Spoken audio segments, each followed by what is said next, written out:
Time to leave the world of Kamen Rider and return to the world of isekai and light novels, with the second volume of Jobless Reincarnation, our Mushoku Tensei. Hopefully I pronounced that right. Anyway, so for those who forgot where we left off last time, Rudy was being sent away by his dad to basically undergo a task to get into magic school, or a task to earn the money to afford to go into magic school. The task in question is being a live-in tutor to a distant relative, teaching them, well, specifically her, magic and arithmetic, and kind of as a side thing, teaching his dad's old friend how to read. An old friend he also banged, because the joke is Paul cannot keep it in his pants. Anyway, however, the relative in question, a young girl named Eris Greyrat, is kind of a giant brat. She's rude, she's crude, she's not really ladylike, and much to Rudy's irritation, she likes to beat the piss out of him. Mainly because she sees him as a snotty younger kid trying to talk big up to her. So Rudy's task is to try to get her to calm down and learn her lessons, and I honestly have a hard time writing this part without mentioning Taming of the Shrew. So I think I should explain that real quick. So, really quickly, Taming of the Shrew was a Shakespeare play where a guy sort of kidnaps a notoriously difficult woman and forces her to fall in love with him. I mean, they're kind of fiancés, but still, he kidnaps her. And that's a very gross oversimplification of what's going on in that plot. But that's basically the plot of Taming of the Shrew. And that's kind of what Rudy has to pull off here. There's even a fake kidnapping that becomes a real kidnapping. It's kind of a lot.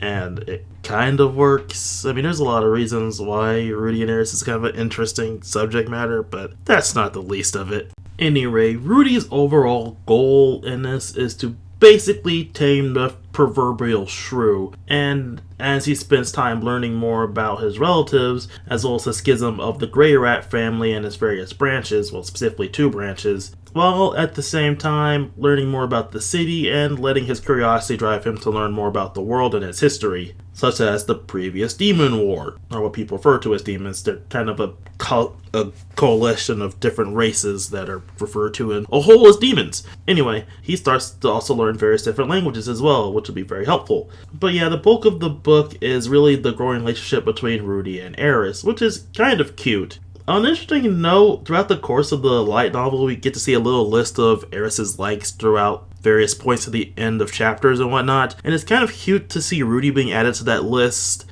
starting off as just not on there, and then slowly being raised up on a list as she grows closer to him, and we're just going to ignore the whole Rudy being mentally around 40 or so in the body of a 10-year-old. Well, he's younger till the end of the light novel, but you know what I mean. Honestly, that's probably the best part of this chunk of the story. Eris being a bit of a brat and trying to accept Rudy. It's honestly pretty cute, and I do like the little story that they have going on here. And then there's the ending. Oh dear God, I don't want to say how it ends until we get to volume 3 later on, but if you read through this, I honestly would consider the fact that the anime would probably really drive through this part of the story. Hell, you could honestly consider volume 1 and 2 to be the prologue to the start of the actual plot, because that's what it feels like in hindsight, looking further ahead in the series. The ending is kind of unexpected and rather sudden. I mean, not completely unexpected.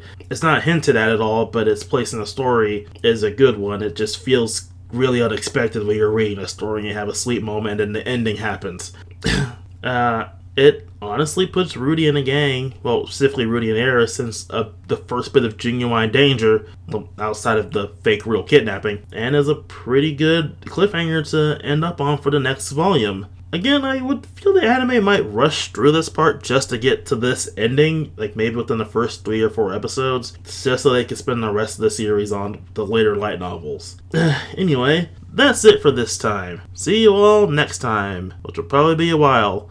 Not for the Dark Library, I mean for Jobless Reincarnation.